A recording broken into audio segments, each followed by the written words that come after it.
All right, we are Team 893 working on the Jeff Card implementation of a offline central bank digital currency. CBDC is a digital form of legal tender issued by a central bank, and it has been seeing increased use over recent years, and especially an offline version has been seeing many benefits, such as improving transaction efficiency, both with speed and cost, as you no longer need to connect to an online bank to make offline transactions. And it has improved resource consumption, as it no longer needs to use physical cash, it's all digital currency. And it has improved system resilience and accessibility, as it no longer needs internet connection. It can work in internet outages or in areas with remote connection. And finally, most importantly, it has financial accessibility, as it mimics the use of cash, which is the most accessible version of currency that we have today. And finally, our project goal is to implement and design a version of this on a secure element, in our case a Java card, to implement these features and to make transactions with different peers while meeting all legal and security and compliance requirements, which Anthony will go over. So our project requirements are encapsulated by three main success criteria. You'll see that our system has three devices: the Java card itself, which is the secure hardware element, as well as a user device which interacts with the Java card to facilitate peer-to-peer transactions, and also the bank terminal. So functionally, we want to make sure that the system can support everything that you would expect from a modern payment platform. So for the bank ATM, you want to be able to deposit and withdraw currency, and also synchronize your offline transactions to your online database. The active element should be able to interact with the card balance to send and receive money to other users in the system.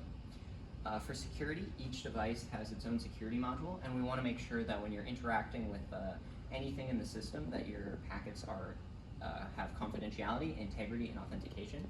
So basically this means that no one should be able to listen in to steal your PIN or any information about the transaction, and the other counterparty should be verified as themselves and not someone impersonating the other party in the transaction. Finally, we have a compliance module in every device to ensure compliance with anti-money laundering and the counter-financing of terrorism regulations. So this enforces things like balance thresholds and the amount that you can transact offline without synchronizing with the offline bank. And this just ensures that governments have a little bit more oversight on the system to prevent malicious use by organized crime. So we can go now into a demo. Alright, cool. Alright, hello. So this is going to be the hardware demo. So I've already preset these cards. They have the caps installed, and they already have their pin set as well. So this is 1, 2, 3, 4. This size is 3, 4, 5, 6. And it's just going to be a demonstration of withdrawal, deposit, transfer, synchronization, and other features we'll show later. So first one is I can go to the bank, which I'll select here. I'll plug my card into the card reader. It does the mutual authentication first, and then I'll put in my PIN, 1, 2, 3, 4. My current card balance is 50, my online balance is 950, as we can see.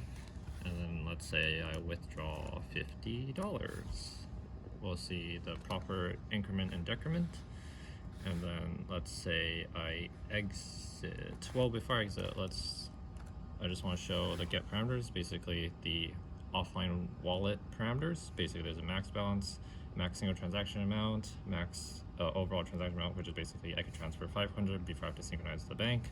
I could also do 16 separate offline transactions before, again, I have to go to the bank again to synchronize. So now maybe we can go over a situation where I give Cam $20. So Cam. Yeah, so when I want to receive money, I will start the transaction. So I will go into my device, I will input my card, and it does its mutual authenticate, creating a secure communication channel between my card and the terminal. And I will enter my PIN, and it gives me a few options. I can receive, I can check my balance, which is currently $50 on my card, and then I will select the receive command option. I can ask for how much I want to receive. Say I want to receive $30.50. and then this will ask for Linus's input. Yeah. He'll input his card. So I'll put my card into this reader now. I again go through mutual authentication to mutual authenticate with my terminal, and then I need to enter my PIN, and then I see a prompt where Cam is requesting $30.50 from me, and I can accept, and then this will initiate the secure channel establishment between the two cards now. Yeah. And what it does during that process is it first creates a transaction log on Linus's card to set up that he is transacting $30.50 to my user, and that the transaction has been completed. Then that will be returned to my card, which I will set up a transaction log on my end saying that I am receiving $30.50 from Linus's user, and then we will create the secure communication channel between our cards. We will also do a remote attestation if it is enabled, proving that our cards have not been tampered with. And then finally, we will make the actual transaction with me issuing a transfer command to Linus, who will decrement his balance by the $30.50, and then he will issue a receive command to my card, which will increment by that value.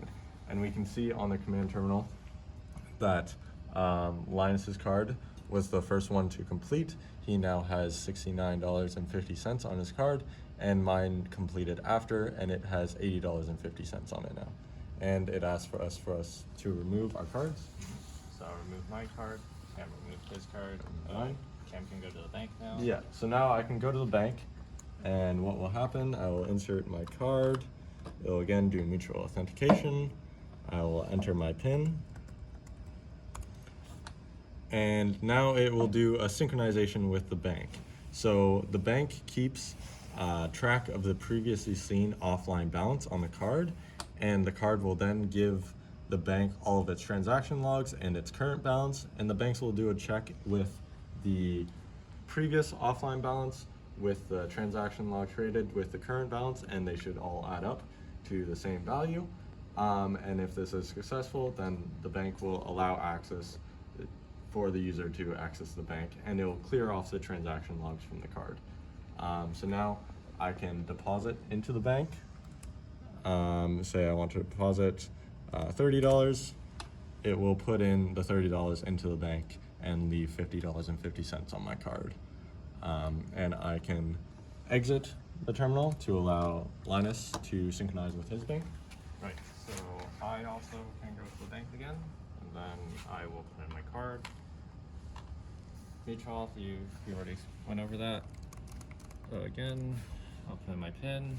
We'll see same as Cam before, except I have $69.50 now because I lost $30.50, but synchronize one transaction as well.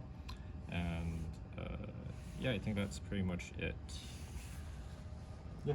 Yeah, so yeah, that concludes the hardware demo of this video.